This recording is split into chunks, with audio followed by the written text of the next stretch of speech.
তো মক্কায় সবচেয়ে বড় কুস্তিগিরের নাম ছিল রুকানা। সাহাবারা বিশ্বনবীকে কখনো রুকানার কাছে যেতে দিত না।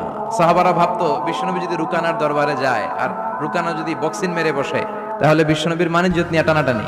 কিন্তু বিশ্বনবী তো শুধু সিলেক্টেড কিছু পার্সোনালিটিদের জন্য নবী হয়ে আসেননি। ওমা আরসালনাকা ইল্লা রাহমাতাল লিল আলামিন, I have sent you as a mercy for the whole world, for the entire universe. ও নবী, আমি আপনাকে গোটা বিশ্বের জন্য রহমত আর বরকত করে পাঠিয়েছি। তো বিশ্বনবী একদিন ফজরের সালাত শেষে লুকিয়ে লুকিয়ে মক্কার সবচেয়ে বড় বক্সার রুকানার কাছে চলে গেল। যে বলল, রুকানা আসলিম তাসলাম, ইসলাম মানো শান্তিতে থাকবা, দুনিয়ায়ও থাকবা আখিরাতেও থাকবা। সুবহানাল্লাহ পড়ে।